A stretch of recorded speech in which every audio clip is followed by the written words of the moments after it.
Oke guys, di video kali ini saya ingin mengajak kamu untuk menjadi lebih smart buyer dengan melihat kasus digugatnya Antam 1,1 ton emas. Bagaimana penjelasannya? Tonton sampai selesai.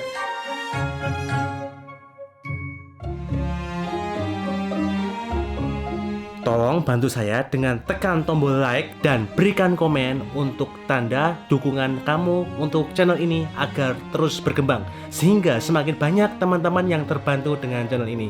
Terima kasih banyak ya. Sebelumnya mungkin kamu sudah nonton, sudah baca-baca, lihat berita ini. Jadi intinya si pembeli yang menggugat Antam 1,1 ton emas itu merasa dicurangi karena dia hanya mendapatkan kiriman indenan emasnya itu tidak sesuai dengan uang yang dia transferkan. Ketika dia deal itu dengan iming-iming adanya diskon. Padahal sebenarnya yang namanya komoditas itu tidak ada diskon, tidak bisa diberi diskon. Ini saya ngomongkan komoditas yaitu emas itu sendiri ya.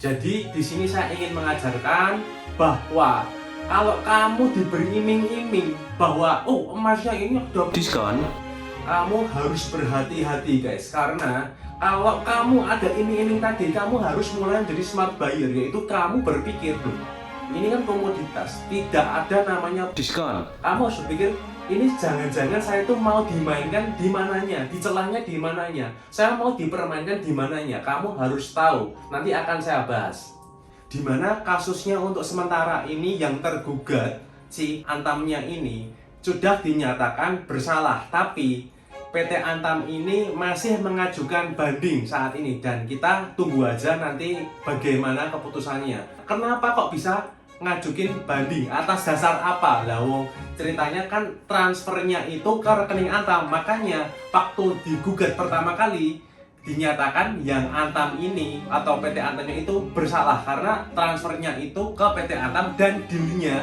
dengan orang Antamnya, ibaratnya ya stafnya orang Antam yang ngedilin. Jadi kayak pas negonya memberikan diskon dan transfernya ke rekening Antam, makanya dinyatakan bersalah dan akhirnya banding. Terus ada yang tanya sama saya, loh itu yang salah kan staf Antamnya memberikan diskon, kok yang digugat perusahaan Antamnya? Jawabannya karena ketika rekeningnya tadi itu yang ditransfer adalah rekening perusahaan Antam dan si orangnya atau stafnya yang deal tadi yang memberikan diskon adalah staf Antam masihan, ya artinya itu masih dalam tanggung jawab perusahaan Antamnya guys. Dan bandingnya Antam ini dia bilang bahwa kalau yang namanya komoditas itu betul tidak ada diskon. Jadi ya bandingnya karena yang saya sebutkan tadi guys. Tapi yang saya sebut komoditas itu adalah emas, dimana ya perhiasan emas itu sudah termasuk, tapi kalau berlian atau diamond itu tidak termasuk komoditas ya guys.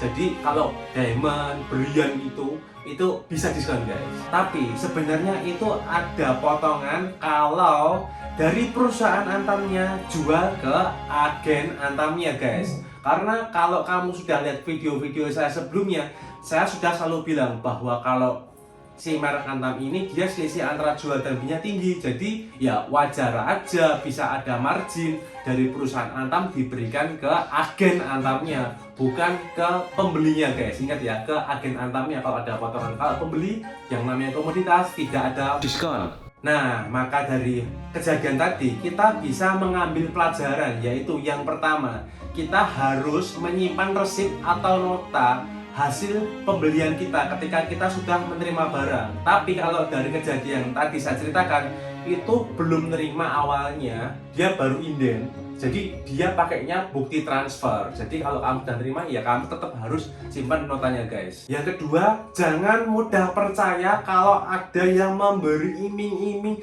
diskon kepada barang komoditas guys. Karena barang komoditas itu bukan barang branded, bukan barang fashion yang bisa didiskon. Ya harganya fix gitu. Ibaratnya ya kalau misalkan dia memberi iming-iming atau iklannya atau klaimnya bahwa diskon baru, diskon komoditasnya, emasnya maksudnya, itu kamu harus mencermati dia mau memainkan, mengambil untungnya atau profit takingnya di mananya. Contoh misalkan dia jual ke kamu, dia bilang ada diskon misalkan ya, biasanya itu dia ngambil profit dari ketika jual ke kamu. Ada namanya biaya ketika kamu beli. Jadi ongkos ketika kamu beli, dimana ongkos itu akan hilang guys. Atau misalkan dimainkan harga bebek itu adalah seharusnya kita itu ketika membeli emas perhiasan, emas batangan itu sudah fix antara harga bebek dan harga jualnya. Yaitu kita tuh sebelum mau membeli, kita tuh sudah tahu dari rumah itu kita sudah tahu, oh itu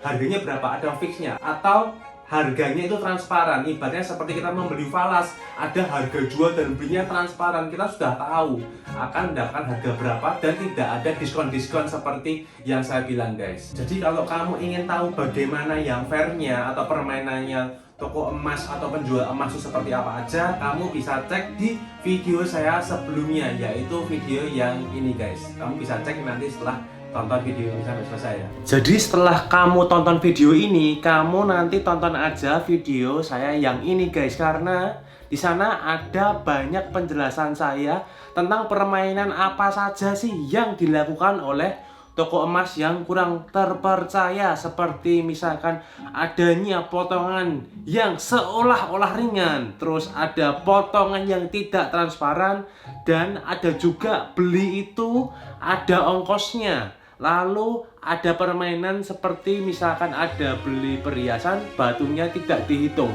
Di situ semua ada saya jelaskan. Jadi nanti kamu tonton di video saya yang itu ya guys. Tapi saya ulangi, kalau yang namanya berlian terus batu mulia itu bisa ada diskon guys. Oke, sekian video dari saya. Kalau kamu ada pertanyaan langsung komen aja di bawah. Nanti akan saya jawab atau saya jawab di video berikutnya. Thank you for watching and see you in the next video.